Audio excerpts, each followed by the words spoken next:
The email arrived at 11:43 p.m. on a Tuesday, the screen's blue light illuminating my tired face as I scrolled through the day's inquiries. Most were the usual requests: high school seniors wanting glamour shots, a couple celebrating their 50th anniversary, a local business needing updated staff photos. But the last one made my blood run cold. Photography services needed for wedding at Pine Ridge Country Club. June 15th. Premium package. References from the Hendersons. It wasn't the venue or the date that paralyzed me. It was the name on the inquiry. Mark Sullivan. The man who walked out of my life 18 years ago when I told him I was pregnant. The man whose blue eyes I see every morning in my daughter's face. My finger hovered over the delete button. I should have pressed it immediately, should have forgotten I ever saw his name. Instead, I clicked it open and read the details. Pine Ridge Country Club. The fanciest venue in our town of Riverton, Michigan. Full-day coverage. Professional editing. Rush delivery of final photos. The price he was willing to pay was nearly double my usual rate. Mom, you're still up. I jumped, nearly knocking my lukewarm coffee across the keyboard. Abby stood in the doorway of our small apartment's living room, her long dark hair twisted into a messy bun, wearing the oversized University of Michigan t-shirt she'd bought when we visited campus last fall. Just catching up on some emails, I said, quickly minimizing the screen. Why are you awake? Don't you have an early shift tomorrow? Abby yawned and patted across the worn carpet in her sock feet. Couldn't sleep. Pre-calc test tomorrow and my brain won't shut off. She peered over my shoulder. Anything good? I closed the laptop with a snap that seemed too loud in our quiet apartment. Just the usual. Nothing exciting. Well, I've got news, she said, perching on the arm of our second-hand couch. I picked up an extra shift at Pine Ridge for next weekend. Some big wedding they're hosting. They're paying double for servers and I could use the extra cash for dorm supplies. My stomach dropped. Pine Ridge? What day? Saturday. The 15th. Some rich guy from Chicago marrying a local girl, I guess. He studied my face. What's wrong? You look like you've seen a ghost. A ghost. That was exactly what Mark Sullivan was to me. A ghost I'd spent 18 years trying to exorcise from my life. And now he was about to materialize at the exact same event where my daughter would be working. Nothing, I said, forcing a smile. Just tired. You should get some sleep too. After Abby disappeared back to her bedroom, I reopened the laptop. The email from Mark glowed accusingly on the screen. I should decline. I should protect myself from having to witness him pledge his life to someone else while I stood in the corner, invisible behind my camera lens. I should protect Abby from accidentally discovering the truth in the worst possible way. But then I glanced at the stack of bills on the coffee table. The final college deposit due next month. The check engine light that had been blinking in my car for 2 weeks. The notice from our landlord about the rent increase starting in July. With trembling fingers I typed, available for the date requested. Deposit required to secure booking. Sleep didn't come that night. I lay awake watching the ceiling fan rotate slowly above my bed, memories flickering through my mind like an old slideshow. Mark and I at 18 thinking we were invincible. His promises about our future together. The look on his face when I told him I was pregnant. Not joy, not even shock, but cold calculation. The last conversation we'd had, when he told me he was leaving for college out of state and wouldn't be trapped by a baby and a small-town life. I'd built a life without him. Figured out how to be both mother and father to Abby. Turned my photography hobby into a business that kept us afloat. But I'd never been able to give Abby what she truly deserved. A father who loved her. The next morning, coffee did little to dull the headache pounding behind my eyes. Abby rushed out early for her shift at the local diner, promising to be home for dinner. The house felt too quiet as I sat at my desk, reviewing the wedding contract I'd drafted for Mark. Professional. Impersonal. No hint that the woman he'd hired to document the happiest day of his life was the same one whose heart he'd shattered. When my phone rang, I nearly jumped out of my skin. Sullivan Photography, I answered, my voice impressively steady. Lauren. Mark. Mark Sullivan. 18 years, and his voice still had the power to make my heart skip. I gripped the edge of my desk until my knuckles turned white. Yes, Mr. Sullivan. I received your inquiry about wedding photography services. Pause. Lauren, cut the formal crap. It's me. I'm aware of who you are, I said coldly. I'm simply maintaining professional boundaries. Is there something specific you needed regarding the contract? Another pause. I didn't know you were still in Riverton. Or that you'd become a photographer. There's a lot you don't know about me, Mark. That was your choice. The silence stretched between us, heavy with 18 years of unspoken words. Finally, he cleared his throat. Will this be awkward for you? Taking the job. I almost laughed. Awkward didn't begin to cover it. It's a job, Mr. Sullivan. I'll treat it like any other assignment. Good, because Vanessa, my fiancée, she specifically requested you after seeing the Henderson wedding photos. She doesn't know about our history. Of course she didn't. I wondered what else Mark's fiancée didn't know about him. Did she know he had a daughter? Did she know he'd never sent a single birthday card, never paid $1 of child support? Your history is not my concern, I said. I'll send over the contract today. Once the deposit is received, I'll confirm the booking.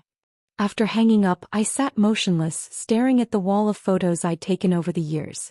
So many of them featured Abby as a toothless baby, a pigtailed kindergartner, a serious middle schooler, and now a beautiful young woman on the cusp of college. Mark had missed every milestone, every triumph, every tear. And in just over a week, I would be standing in the back of a ballroom, documenting his commitment to someone else. That evening, as Abby and I ate takeout Chinese food on our small balcony, I tried to find the right words to tell her the truth. But each time I opened my mouth, I saw the pain it would cause her, the confusion, the questions I couldn't answer. Why had her father never wanted to know her? Why hadn't I fought harder to make him take responsibility? Earth to Mom, Abby said, waving her chopsticks in front of my face. You've been weird all day. What's going on? I set down my container of lo mein. I took on a big wedding at Pine Ridge. Same day as your shift, actually. Toway. That's the one I'm working. Small world. He grinned. Maybe you can sneak me some of the fancy appetizers during cocktail hour. Abby, the words caught in my throat. I need to tell you something about this wedding. Her phone buzzed and she glanced down at it. Hold that thought. Caitlin's having a crisis about her college roommate assignment. Can we talk later? Relief and guilt washed over me in equal measure as she disappeared inside to call her friend. I'd been given a reprieve, but the clock was ticking. I had to find the courage to tell her before she found out on her own.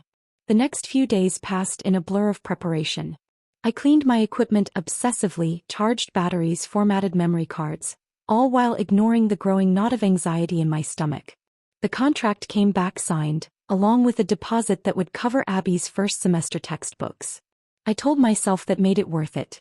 2 nights before the wedding, I woke gasping from a nightmare where I was trapped behind my camera, unable to move or speak as Mark married a faceless woman and Abby served champagne, oblivious to the fact that her father was just feet away. I crept to the kitchen for a glass of water and found Abby already there, hunched over her laptop. Can't sleep? I asked, filling a glass from the tap. She shook her head. Looking at the Pine Ridge website. This wedding is going to be insane, Mom. The bride's family practically owns half the county. There's going to be an ice sculpture and a 12-piece band. I leaned against the counter, studying my daughter's face in the glow of the laptop screen. Abby, we need to talk about something important. She looked up, her blue eyes, Mark's eyes, suddenly concerned. What's wrong? Are you sick or something? No, nothing like that. I took a deep breath. It's about your father. The air between us seemed to still. We rarely spoke about Mark. When Abby was younger, she'd asked questions that I'd answered with carefully edited truths. He wasn't ready to be a father. He moved away before you were born. As she grew older, the questions had stopped, and I'd been both relieved and heartbroken by her acceptance of his absence. What about him? She asked, her voice carefully neutral. Before I could answer, her phone chimed with a text. She glanced down and her face lit up. It's Ben. He got into Michigan State. And just like that, the moment was gone. Abby was chattering excitedly about her boyfriend's college acceptance, and I couldn't bring myself to drag her from that joy back into the messy reality of her parentage. We'll talk tomorrow, I promised myself as I headed back to bed. But tomorrow came with a client emergency and Abby worked a double shift, and somehow the day before the wedding arrived without me finding the right moment. That night I laid out my clothes for the wedding, black pants and a simple navy blouse that would help me blend into the background. I packed my camera bag with mechanical precision, checking and double-checking each piece of equipment. Everything had to be perfect. I couldn't afford any mistakes, any reason for Mark to approach me or for attention to be drawn my way. As I zipped the last compartment, my hands began to shake uncontrollably. Suddenly I couldn't breathe. The room spun as I sank to the floor, my back against the bed, gulping for air that wouldn't come. A panic attack, my first in years. "Mom." Abby's voice cut through the roaring in my ears. She knelt beside me, her face swimming in my vision. "Mom, what's happening?" "Just need a minute," I gasped. "I'm okay." She disappeared and returned with a glass of water, sitting silently beside me until my breathing steadied. "Is this about tomorrow?" she asked quietly. "The wedding." I nodded, unable to lie anymore. "Abby, there's something you need to know about the groom." Her phone rang, the sound jarring in the quiet room. He glanced at it, then back at me. "It's work. I need to take this." As she spoke to her manager about last-minute details for tomorrow's event, I closed my eyes and tried to center myself. I was out of time.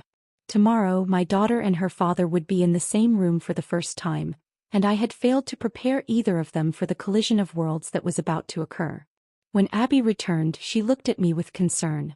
"You were saying something about the groom?" I opened my mouth, then closed it. Would knowing the truth tonight make tomorrow any easier for her? Or would it just ensure she spent the night sleepless and upset, unprepared for the shift she had to work? "Just that. I'm nervous about this job," I said finally. "It's a big opportunity. I need to make sure everything goes perfectly." He smiled, relieved. "You'll be amazing, Mom. You always are." He kissed my cheek. "I'm going to bed. Early start tomorrow." After she left, I sat on the floor surrounded by my camera equipment, feeling like the worst mother in the world. Tomorrow, I would walk into Pine Ridge Country Club to photograph my ex's wedding, while my daughter, his daughter, served appetizers to his guests, completely unaware of the truth. And I had no idea how any of us would survive the day.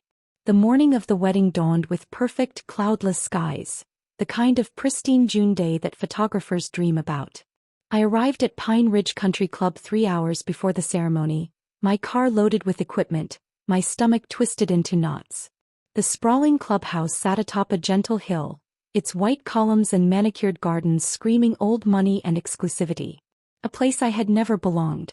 I parked in the service lot around back, hoping to slip in unnoticed.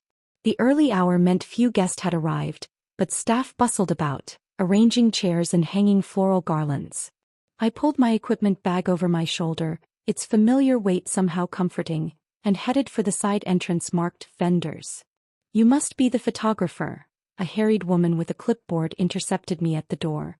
Her designer suit and no-nonsense demeanor identified her as the wedding planner. "Lauren Sullivan, right?"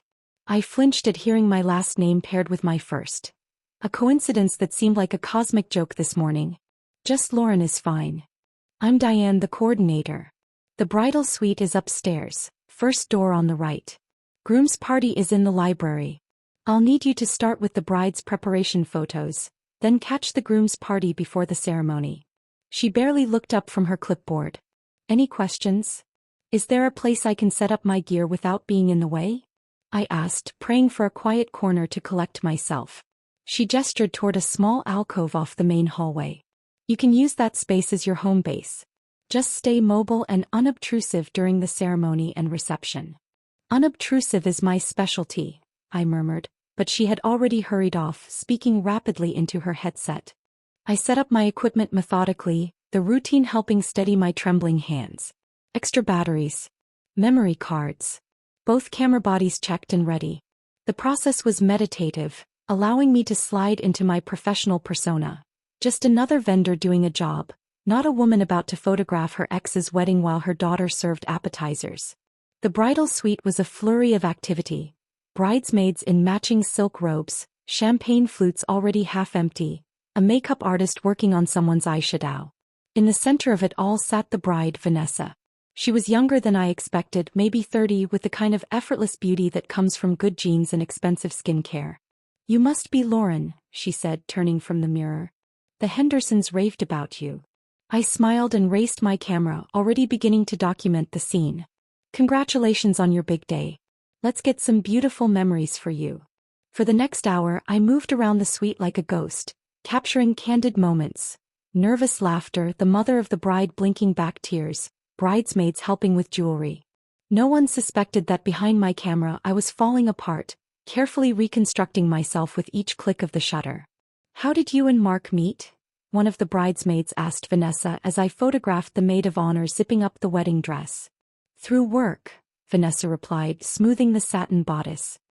He came to Chicago to land my father's company as a client.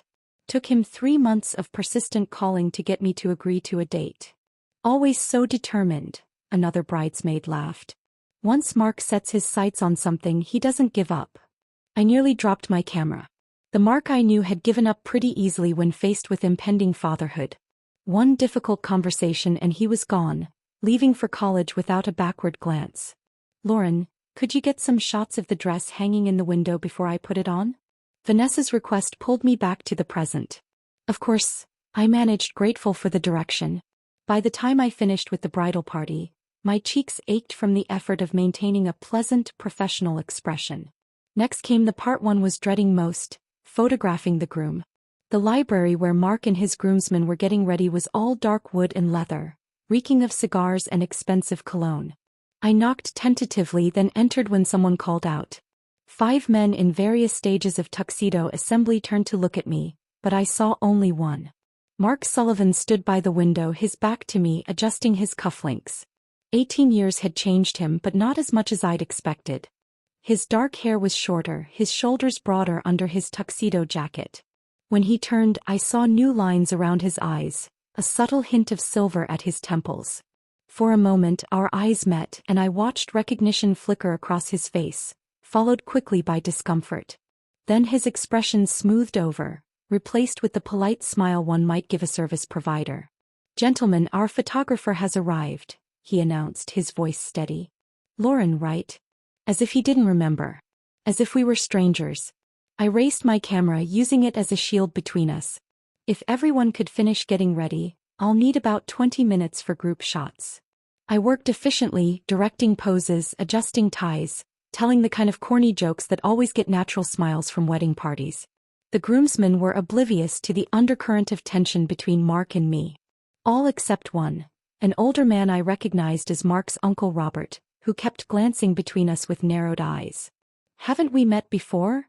he finally asked me during a moment when the others were refilling drinks. "I don't believe so," I said, adjusting my lens. "You look familiar." "Lived in Riverton long?" "All my life," I answered, keeping my tone neutral. He snapped his fingers. "Sullivan Photography. Any relation to the groom?" Mark appeared at his uncle's side, clapping a hand on his shoulder. "Robert, I think they need you for family photos upstairs." The older man looked surprised but took the hint and left. Mark turned to me, his expression unreadable. "Thank you for being professional about this," he said quietly. I continued adjusting my camera settings. "Like I said, it's a job." "Lauren, I need a couple more shots of you alone," I interrupted, unable to bear whatever he might say next. "By the window, please." He complied, and I directed him through several poses, mechanical instructions leaving my lips while my mind screamed with unasked questions. Did he ever think about the child he'd abandoned? Did he realize that our daughter would be serving drinks at his reception in just a few hours? "Is she here?" he asked suddenly, his voice so low I almost didn't hear it. The question caught me off guard. "Who?" His eyes met mine over the camera. "Our daughter." The room seemed to tilt around me. He knew. All these years, and he knew she existed. "Her name is Abby," I said, my voice tight. "And yes, by coincidence she's working as a server today. Does your bride know you have a child?" He looked away, answer enough. "It was a long time ago, Lauren." "Not to Abby." I lowered my camera. "We're done here. I need to get set up for the ceremony." I fled the library, ducking into a deserted hallway to catch my breath. He knew about Abby. He'd known all along and still chosen to stay away. The pain I'd carried for 18 years suddenly felt fresh again. A wound reopened and salt poured liberally inside. The ceremony setup was picture perfect. White chairs on the club's manicured lawn, an arbor dripping with roses, string quartet tuning their instruments. I positioned myself strategically, testing angles and light readings. As guests began to arrive, I retreated behind my lens, becoming invisible as I'd learned to do years ago. From my position at the side of the aisle, I captured it all: Vanessa's radiant smile as her father walked her down the aisle, the minister's solemn words, the exchange of rings, and Mark's face, a mask of happiness that never quite reached his eyes. Every time he glanced in my direction, I made sure my camera was raised, my expression hidden. Only once did my composure slip. As the minister pronounced them husband and wife, I glimpsed a familiar figure among the white uniformed servers preparing for the reception at the edge of the lawn. Abby stood in the shade of an oak tree, watching the ceremony with casual interest, unaware that she was witnessing her father's marriage to another woman. My finger froze on the shutter button. In that moment, the weight of my secret felt unbearable. I should have told her. I should have prepared her. Instead, I'd let fear guide me, and now we were all trapped in this grotesque charade. The wedding party began their procession down the aisle, and I forced myself back into action, capturing their triumphant smiles. As they passed, Mark's eyes found mine for a split second.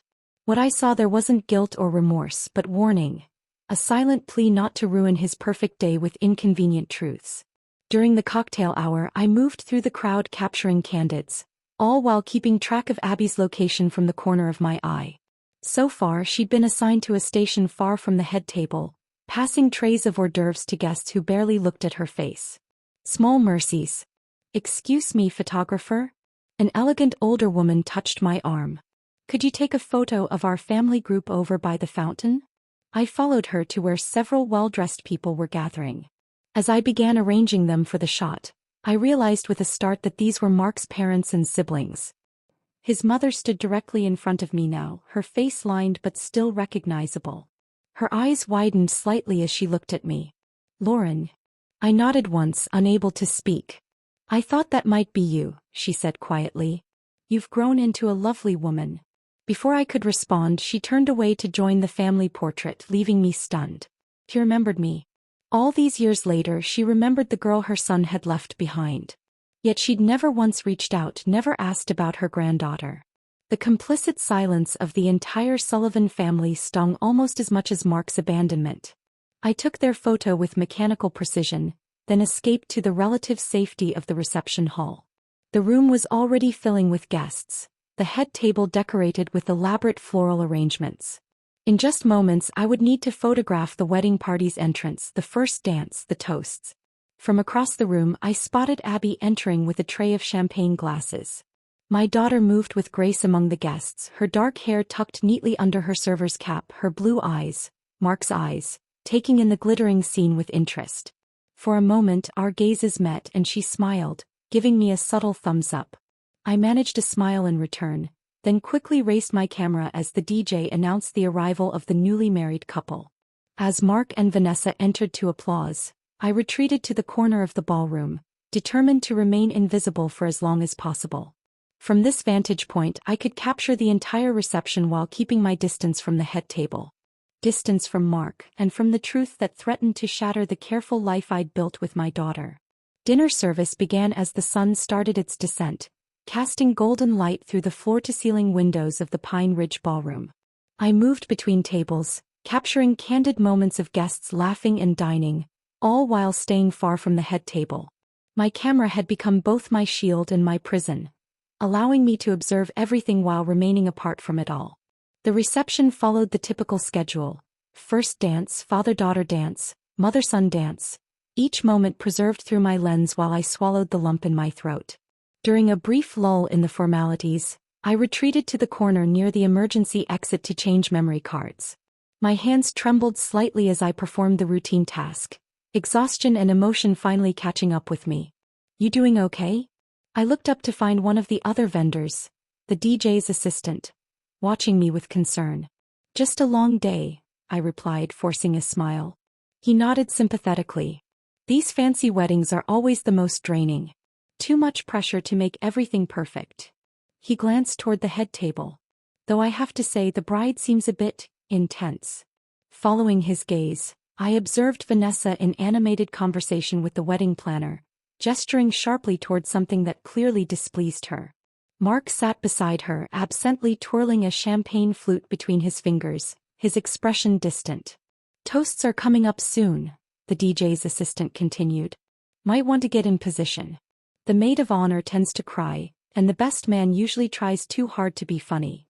I thanked him and moved to find a better angle, one that would capture both the speakers and the reactions of Mark and Vanessa. As I navigated through the crowd, I spotted Abby refilling water glasses at a table near the dance floor.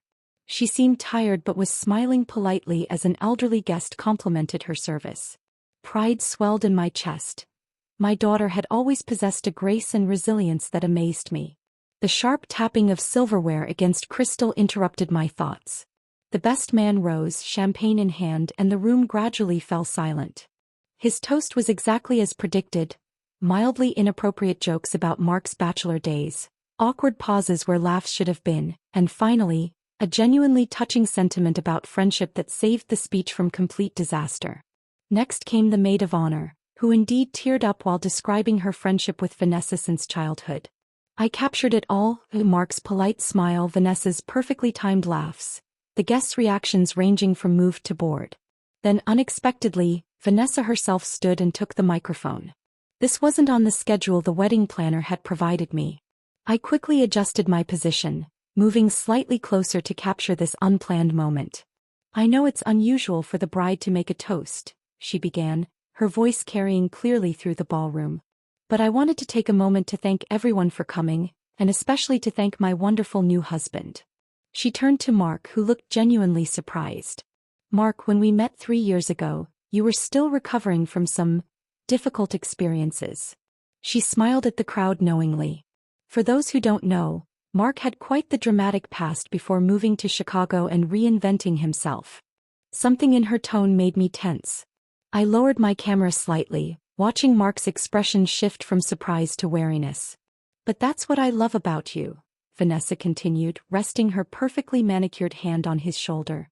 "You survived a broken woman who tried to trap you in this little town, and instead built an amazing life and career." The room erupted in laughter, but it sounded distant and muffled in my ears. Blood rushed to my face as I realized what she'd said, what she was implying. The broken woman. Me. Mark's face had drained of color. He reached for Vanessa's hand, perhaps trying to stop her, but she was already continuing. "Now look at you, partner at one of Chicago's top firms, married to me," she laughed, raising her glass higher. "I'd say you definitely traded up." More laughter rippled through the crowd. I stood frozen, camera forgotten in my hands, as 18 years of carefully contained hurt cracked open inside me. Not just the pain of abandonment, but the humiliation of being reduced to a punchline at their wedding. The broken woman. Somehow, my finger pressed the shutter button, capturing Vanessa's triumphant smile, Mark's uncomfortable expression, the guests' amused faces.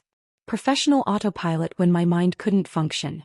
"To new beginnings," Vanessa concluded, "and leaving the past where it belongs, behind us." Glasses clinked around the room as guests echoed her toast. I lowered my camera, suddenly desperate for air. Without thinking, I backed toward the exit, bumping into a server carrying a tray of desserts.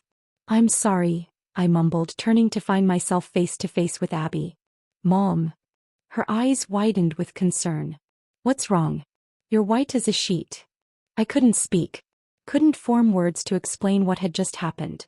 That her existence had just been mocked as a trap, her mother dismissed as broken, all to entertain wedding guests who had no idea of the truth. "I just need some air," I managed, my voice barely audible. Abby frowned, setting her tray on a nearby table. "You don't look good. Let me come with you." "No, I'm fine. You need to work." I glanced nervously toward the head table, where Mark was watching us with visible alarm. "Please just. I'll be back in a minute." I slipped through the service entrance and stumbled down the hallway to the staff bathroom, locking myself in a stall as the first tears broke free. 18 years of maintaining dignity, of never speaking ill of Mark to Abby, of building a life without him, all shattered by a careless, cruel toast. The bathroom door opened and I held my breath, trying to silence my crying. "Lauren, are you in here?" It was Diane, the wedding planner. I wiped my face hurriedly and stepped out of the stall. "Sorry," I said, moving to the sink to splash cold water on my face. "Just needed a moment." She studied me with surprising compassion. That toast was unexpected. Are you okay to continue? So she knew. I wondered how many people at this wedding were aware of my history with Mark. I'm a professional, I said, meeting my own red-rimmed eyes in the mirror. I'll finish the job. She nodded approvingly. The cake cutting is in 15 minutes. Don't miss it. After she left, I reapplied my minimal makeup and took several deep breaths. I could do this. Just a few more hours and this nightmare would be over. I'd go home, open a bottle of wine, and figure out how to explain everything to Abby tomorrow, when we were safely away from this place. When I returned to the ballroom, the atmosphere had shifted to the familiar looseness of a reception in full swing. The band was playing, couples were dancing, and the formality of dinner had given way to the celebration portion of the evening. I moved through the crowd mechanically, capturing moments while keeping my emotional walls firmly in place. As I photographed an elderly couple slow dancing, my phone vibrated in my pocket. Stepping back, I checked the screen to find a text from Abby. Mom, why are you crying behind your camera? What's going on? My head snapped up. Across the room, Abby was watching me, concern etched on her face. I hadn't realized my emotions were so visible. I quickly texted back. Just tired. Long day. Don't worry. She read the message but didn't look convinced. I turned away, focusing on a group of bridesmaids taking selfies by the photo booth. But seconds later, another text arrived. The bride's toast was about you, wasn't it? You're the broken woman, she mentioned. Ice flooded my veins.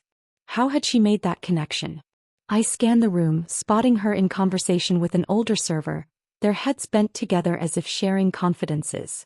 Before I could respond, a third message appeared. The woman who's been serving drinks all night just told me she knew you and Mark from high school. Said you were high school sweethearts. Is Mark my father? The room seemed to tilt around me. Janice Miller.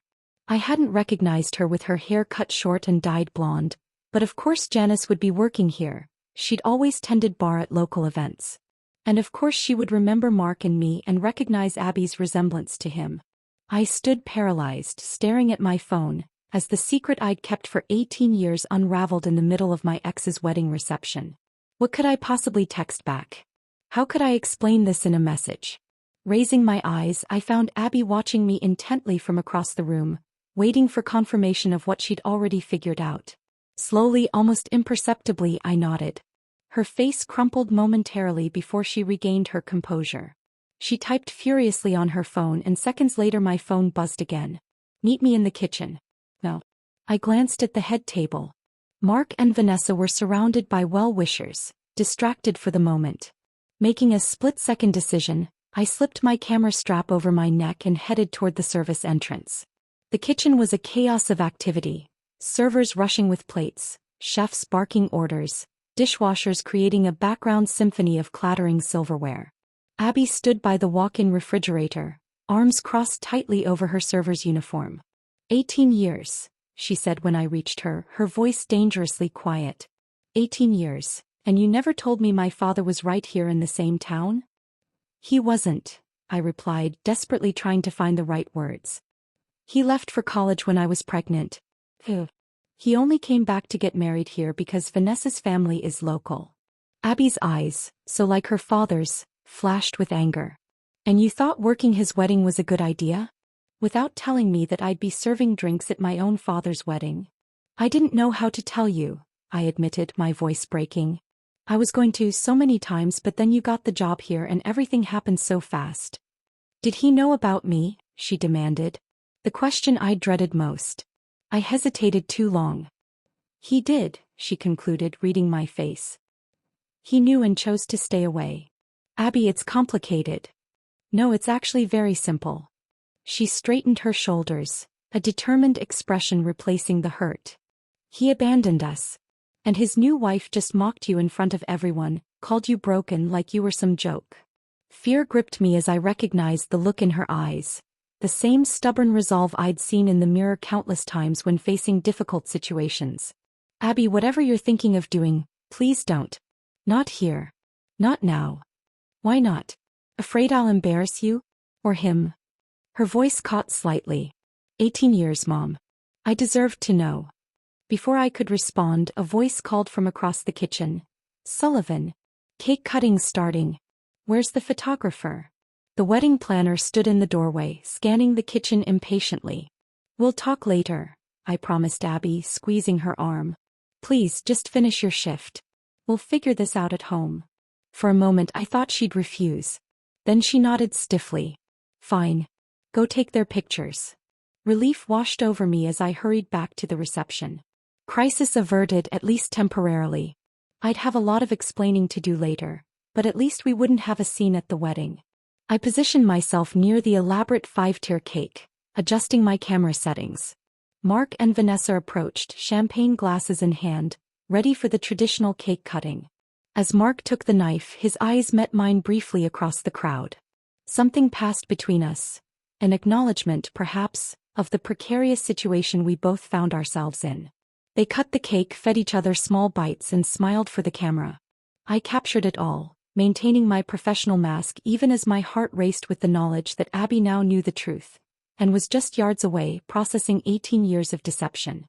As guests crowded forward for cake, I retreated to the edge of the dance floor, checking my recent shots. The display screen of my camera showed Mark and Vanessa laughing, cake on their lips, looking for all the world like the perfect happy couple. The image blurred as unexpected tears filled my eyes. My phone vibrated with another text. Expecting Abby, I was surprised to see a number I didn't recognize. Smark. Borrowed best man's phone. Meet me by the coat check. We need to talk about Abby. I looked up, scanning the room until I found him excusing himself from a conversation, moving toward the hallway. For a moment I considered ignoring the message. What was there to say after all these years? But this wasn't about us anymore. This was about Abby, who deserved answers from both her parents. Taking a deep breath, I followed him out of the ballroom, my camera still hanging heavily around my neck, a witness to whatever conversation was about to unfold.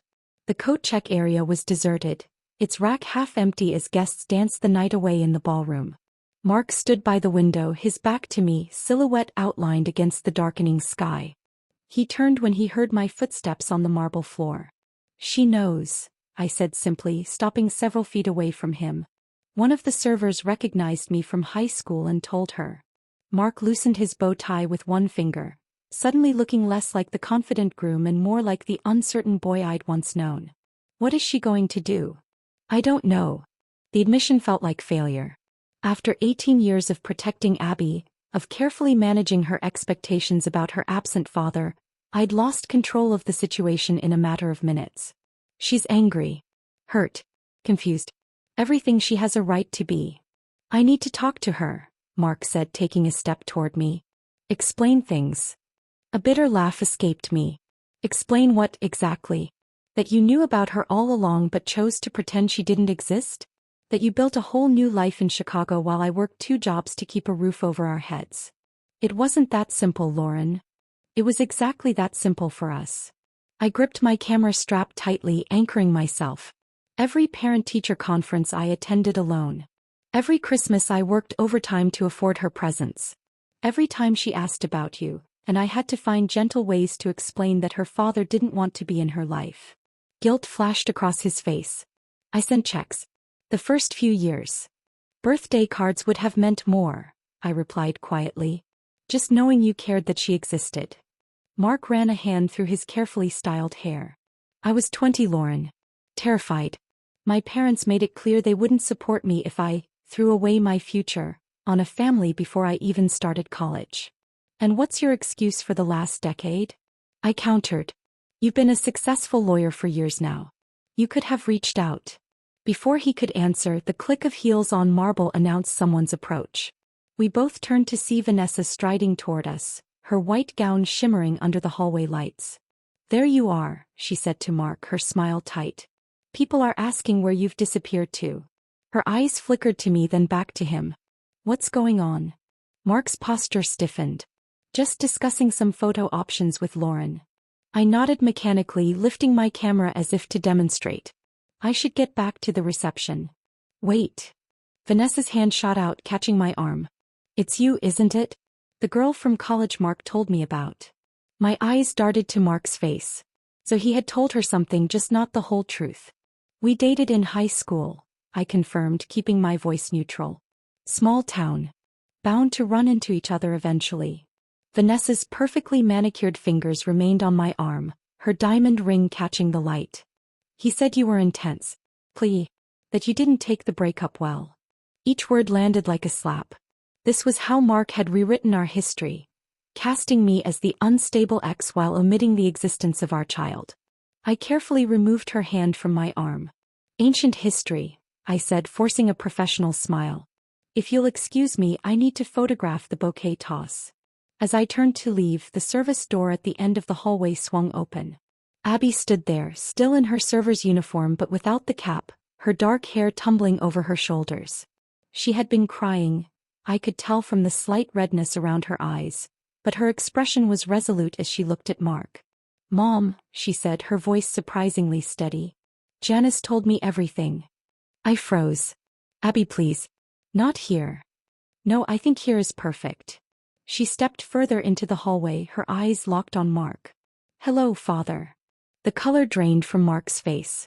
Beside him, Vanessa's expression transformed from confusion to shock as she looked between Abby and Mark, undoubtedly noting the unmistakable resemblance. The same blue eyes, the same stubborn set of the jaw. "What is this?" she demanded. "Mark, who is this girl?" Mark opened his mouth, closed it, then tried again. "Vanessa, I can explain." "I'm Abigail Sullivan," Abby interrupted, her voice carrying clearly in the marble hallway. "I'm 18 years old. And this man is my biological father, though he's never bothered to meet me until today." Vanessa took a step back, her hand flying to her throat. "You have a daughter? A teenage daughter you never told me about." "I was going to tell you," Mark said weakly. "Eventually." "When?" Abby challenged, crossing her arms. "After the honeymoon? On your 5th anniversary? Maybe when you had kids of your own and decided to mention, 'Oh, by the way, they have an older half-sister?'" I moved to Abby's side, placing a hand on her shoulder. "Honey, this isn't the time or place." She shrugged off my hand. "Then when is?" "He's been hiding from me for 18 years. I don't think I should have to wait for a convenient moment." The service door opened again and Janice Miller's blonde head poked through. "Everything okay out here? People are asking for more champagne for the toasts, Abby." Abby's posture straightened. "Actually, Janice, I think I'm done for the night." She glanced at Mark, then back at me. "I have something I need to do." A chill ran through me. "Abby, whatever you're thinking." "I know exactly what I'm doing, Mom." Her voice was gentle but firm. "You've protected him for 18 years. Made excuses.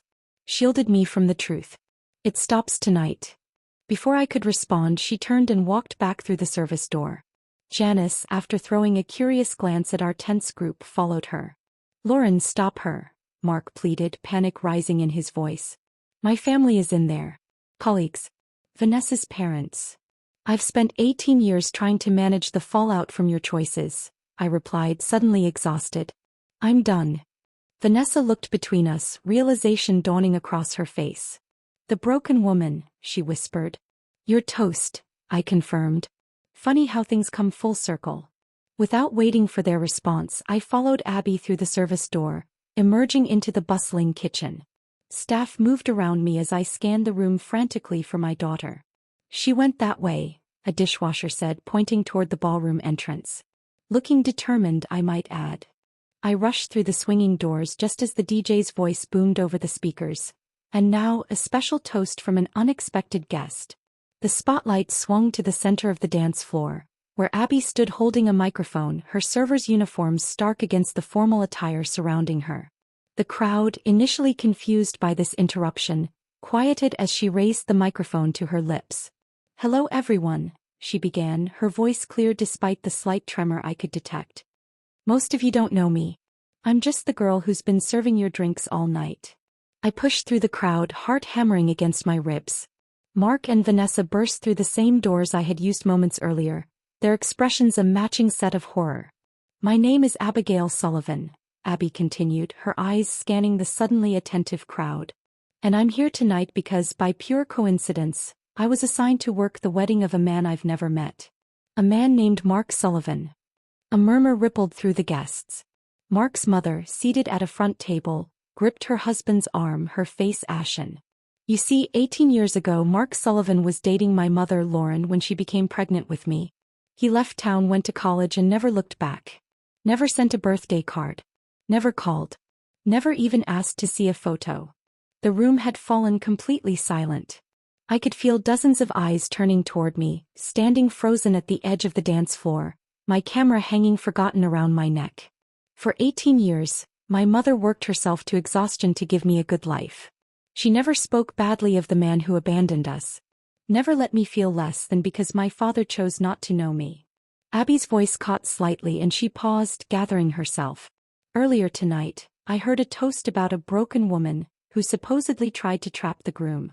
That woman was my mother. And she's the strongest person I know. With deliberate movements, Abby removed her server's hat completely, shaking out her dark hair, so like Mark's, and stood tall under the spotlight. I'm his daughter.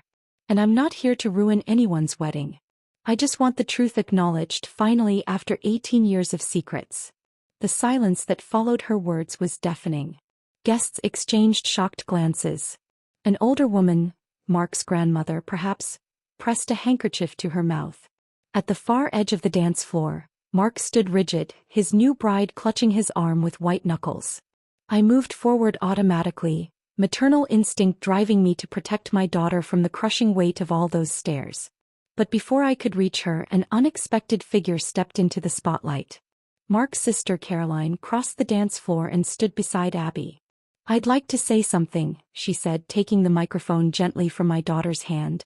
She turned to face the stunned crowd. Abigail is telling the truth. My brother has a daughter. Our family has a niece and granddaughter we've never acknowledged. That ends tonight. She turned to Abby, her eyes filled with tears. I'm your Aunt Caroline. And I'm so sorry we've missed 18 years of your life. A sob escaped me as I watched my daughter receive the first acknowledgement from her father's family. Abby's face, so guarded and determined moments before, crumpled slightly with emotion. The spotlight suddenly seemed too bright, the room too crowded with witnesses to this private pain made public. I pushed through the last few people separating me from my daughter and reached for her hand. Let's go, I whispered. She nodded, spent from her moment of bravery. Together we moved toward the exit, Caroline following close behind. As we passed Mark, still frozen in place, Abby paused briefly. I didn't do that to hurt you, she said quietly. I did it because I've spent my whole life as a secret. I deserve to exist. Mark's eyes, so like hers, filled with tears. Abby, But whatever he might have said was lost as Vanessa pulled him away, her face a mask of controlled fury as she whispered urgently in his ear. Caroline touched my arm gently. My car's out front. Let me drive you both home. As we walked through the elegant lobby of Pine Ridge Country Club, my camera still hanging uselessly around my neck, I realized I'd failed to capture the most important moment of the night. The moment my daughter reclaimed her identity and forced her father to see her, truly see her for the first time. But some memories don't need photographs to preserve them. Some moments burn themselves into your heart forever, changing the very landscape of your life. As we stepped into the cool June night, Abby's hand still clutched in mine, I knew we had crossed a threshold. Whatever came next, explanations, recriminations, perhaps even reconciliations, we would face it together, no longer burdened by secrets. Behind us, the doors of Pine Ridge closed on the chaos we'd left in our wake. For once, Mark couldn't hide from the truth. For once, he had to face the consequences of his choices. And somehow, watching my brave, beautiful daughter walk with her head held high, I felt something unexpected unfurl in my chest. Not forgiveness. Not yet. But maybe, just maybe, the first fragile tendrils of freedom. Caroline's sedan smelled like vanilla and old books. She drove carefully through the quiet streets of Riverton, occasionally glancing in the rearview mirror at Abby, who sat silently in the back seat, staring out the window. None of us had spoken since leaving Pine Ridge, each lost in our own thoughts about what had just transpired.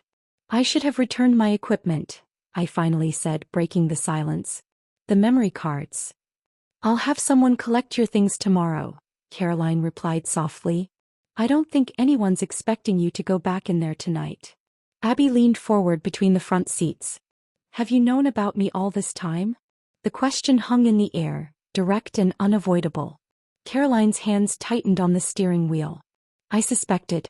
Mark never confirmed it, but the timing of his sudden departure for college, your mother's absence from our social circles afterward. I put it together. She sighed deeply. I should have done something sooner. Reached out.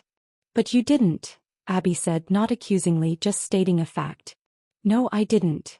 Caroline turned onto our street with surprising accuracy for someone who'd never visited. Our family has a talent for denial. It's practically our heritage. We pulled up to our modest apartment building, its faded brick facade a stark contrast to the opulence we just left behind. Caroline put the car in park but made no move to turn off the engine. I'd like to know my niece, she said, turning to look directly at Abby. If you'll let me. Abby studied her newly discovered aunt's face. I recognized the careful calculation in her expression, the weighing of hope against potential disappointment, a skill honed through years of waiting for birthday cards that never arrived. I'm going to college in September, Abby finally replied. But I guess we could get coffee sometime before then. A tentative smile stretched across Caroline's face. I'd like that very much. After exchanging phone numbers, we said goodnight to Caroline and climbed the 3 flights to our apartment. The familiar scent of home, laundry detergent, the rosemary plant on the windowsill, the faint trace of coffee, enveloped us as I unlocked the door. Without speaking, Abby went straight to her bedroom and closed the door. I stood in our small living room, still wearing my black photographer's clothes, still carrying my camera, feeling strangely out of place in my own home. The events of the night played on a loop in my mind. Vanessa's cruel toast, Abby's discovery, her brave stance in the spotlight. I sank onto the couch, finally allowing the tears I'd been holding back to fall freely. A soft knock on the front door startled me.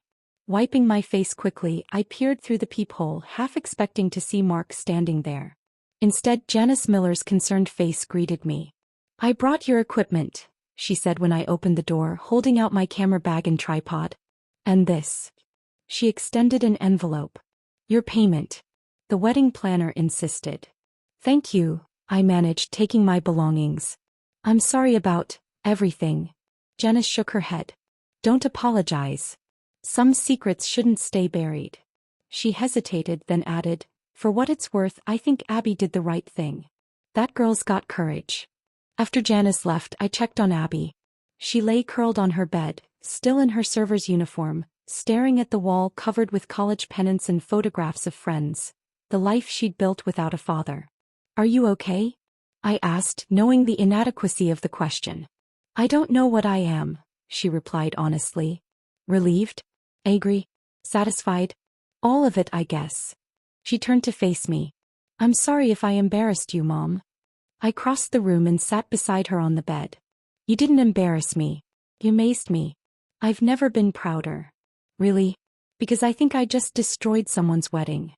You told the truth, I corrected gently. Whatever happened tonight was set in motion 18 years ago, not by you. She was quiet for a moment.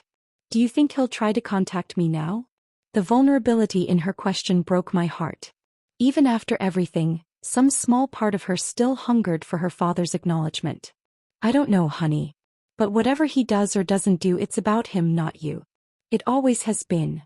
We sat together in silence until Abby's breathing eventually deepened into sleep. I carefully removed her shoes and covered her with a blanket before retreating to my own room, where sleep eluded me until the first hints of dawn filtered through my curtains. The next morning brought the inevitable fallout. My phone buzzed repeatedly with messages from clients who had been guests at the wedding, some canceling future bookings, others expressing awkward sympathy. The local gossip mill was already churning. By noon, I'd received 3 calls from friends checking if I was okay after what happened at the Sullivan wedding. Abby emerged from her room around midday, looking tired but resolute. I got a text from Caroline, she announced, pouring herself coffee. She wants to meet for lunch tomorrow. That's good, I said cautiously. If that's what you want. I think I do. She stirred her coffee thoughtfully. I've spent my whole life wondering about that side of my family. Now I have a chance to actually know them. I nodded, swallowing past the knot in my throat. Of course she deserved to know her father's family. Of course she should have that connection. But a selfish part of me feared what it might mean. That after 18 years of just the two of us, I might have to share her affection, her loyalty. There's something else, Abby said, her expression turning serious. Mark texted me. My heart skipped. What did he say? That he'd like to meet. That he's sorry. She set down her mug with deliberate care. I haven't responded yet. I force myself to take a deep breath. It's your decision, Abby. Whatever you choose, I'll support you. Even if I decide to give him a chance? Even then, I confirmed, though the words tasted bitter on my tongue. The days that followed took on a surreal quality. Abby met Caroline for lunch, then again for dinner the following week. She came home from those meetings with stories about Sullivan family traditions, photographs of grandparents she resembled, anecdotes that helped fill in the blank spaces of her identity. I listened, pushing aside my own complex emotions to make space for her newfound connections. Mark's presence hovered at the edges of our lives like a storm cloud on the horizon. According to Caroline, his wedding had continued after our departure, though subdued and tense. Vanessa had insisted they proceed with their honeymoon to Italy, postponing any further family drama until their return. 2 weeks after the wedding, as Abby and I were sorting through college supplies in our living room, a knock at the door announced his arrival. He stood in the hallway looking nothing like the confident groom I'd photographed, his hair uncombed, dark circles under his eyes, a hesitancy in his posture that reminded me of the boy I'd once loved. "Can we talk?" he asked, his eyes moving between Abby and me. I stepped aside to let him enter, noting the stiffness in Abby's shoulders as she straightened up from the box of dormitory essentials. The three of us, father, mother, daughter, arranged ourselves awkwardly in our small living room, 18 years of absence squeezed between us on the couch. "Vanessa and I are separating," Mark said without preamble. "She's filing for annulment."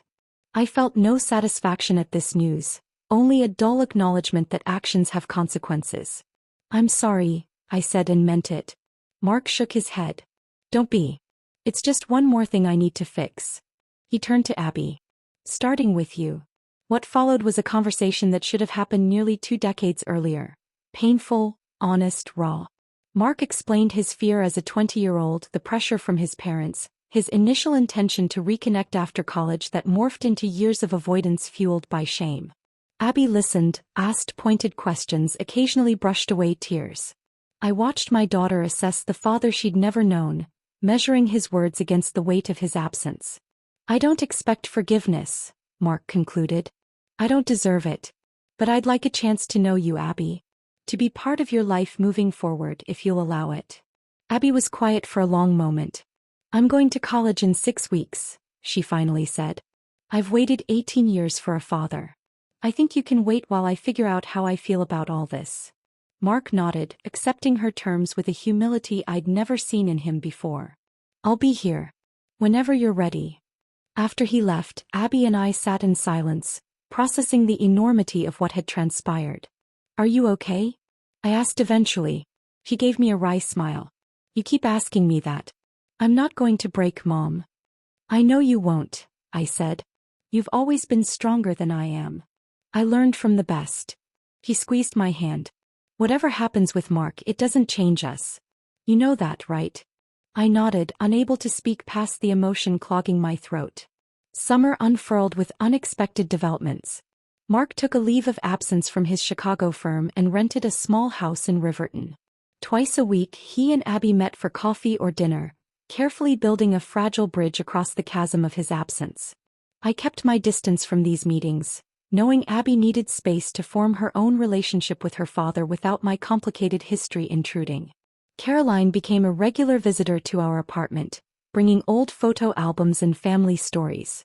Mark's parents, Abby's grandparents, made a tentative overture, inviting her to Sunday dinner. She went, returned with mixed emotions, but went again the following week. In early August, a letter arrived from Pine Ridge Country Club. Inside was a check, my full payment for the wedding photography despite my abrupt departure, along with a handwritten note from the wedding planner. "Sometimes the most important moments aren't the ones in the script." As summer waned, Abby's impending departure for college loomed larger. The night before we were scheduled to drive her to campus, she knocked on my bedroom door, clutching something in her hand. "I have something for you," she said, sitting beside me on the bed. She opened her palm to reveal a small silver frame containing a photograph I'd never seen. Mark holding a newborn Abby in the hospital. "Where did you get this?" I whispered, tracing the image with my fingertip. "Grandma Sullivan had it. Apparently, Mark sent it to them when I was born before he decided to stay away." Abby's voice held no accusation, just a simple stating of facts. "I thought you should have it."